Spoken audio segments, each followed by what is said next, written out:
Honored guests, dear friends, and new friends, it is my great honor and privilege to welcome you to a historic event, the launch of Republican Hindu Coalition.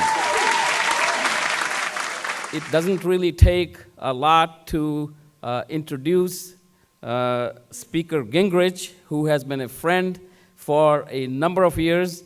I don't have to tell you a lot about him because there is no bigger statesman on the face of this earth and the smartest guy on the face of this earth than Speaker Newt Gingrich. He was an instrument, and actually he was responsible for making a change in almost all world's economies when he introduced in '94 the contract with America that had an impact not only in the United States, but all over the world, where people followed his concepts, his ideas, ended dependence on government, or at least reduced dependence on government, and actually go more into self-reliance.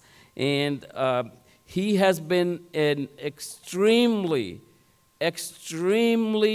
fantastic supporter of the concept, the idea of RHC, Republican Hindu Coalition, and I cannot be standing here today, I could not be thinking of having this entire organization started if I did not have a full support. He makes all the time. He's the honorary chair of the organization.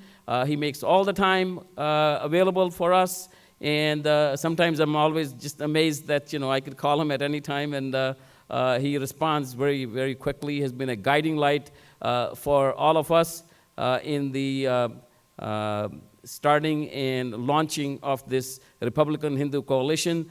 So I will hand over the mic to Speaker Gingrich to make a few remarks. Speaker Gingrich.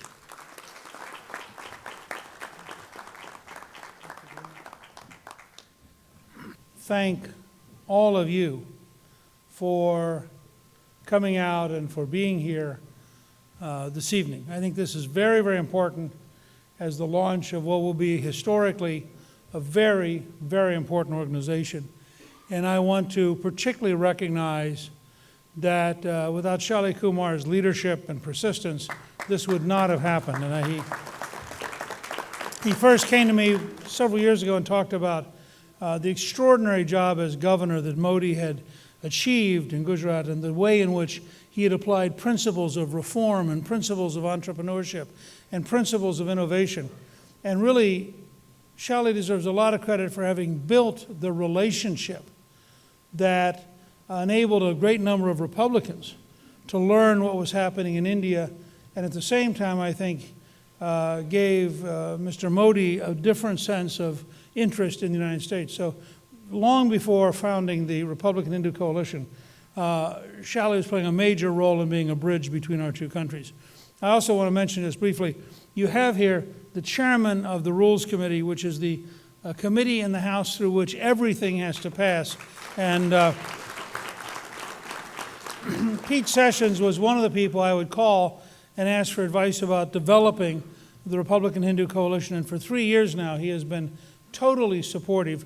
And I think in a few minutes, Chairman Ed Royce is coming back, the chairman of the Foreign Relations Committee. He actually had to go to attend a briefing on the whole issue of Syrian refugees that Speaker Ryan had asked for. And as chairman of the Foreign Relations Committee, he is part of the actual leadership holding that briefing. But he came by and is on the way back as soon as he can get out of that briefing.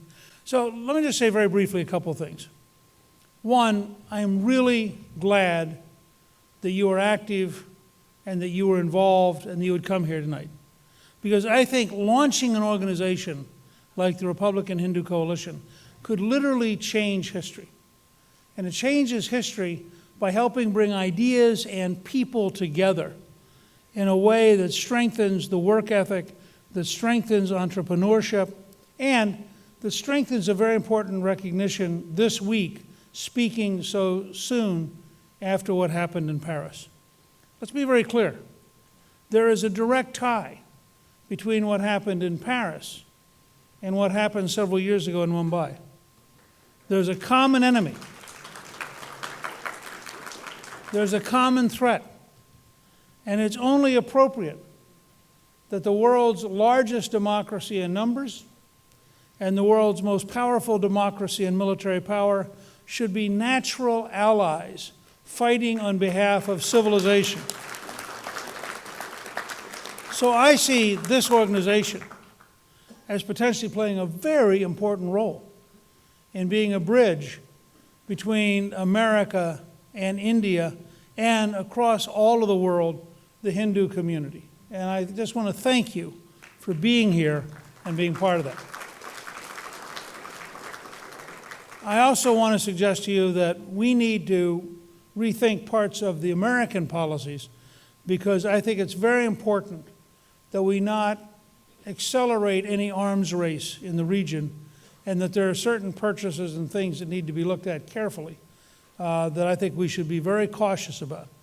I frankly am very, very concerned about stability in the region. I'm very, very concerned about the size of the Pakistani nuclear stockpile, and about the fragility of the Pakistani government. And I think we need to understand that we now live in a very dangerous world, and a world which tragically we have to really rethink. Let me just say finally. Yeah. Well, that's what we did. He was reminding me, we chatted about this earlier. I think that has to be reviewed carefully, and I frankly don't think that a nuclear-armed version should be sold, because I think that exacerbates the exact arms race that we should be against. But we also have a very deep interest in recognizing that there is a global war underway between Islamic supremacists who would impose a way of life on all of us and the rest of the civilized world. And this is not going to go away. I think it's going to be a very long conflict. I think the alliance, the deep commitment of both India and the United States is vital to our civilization winning this.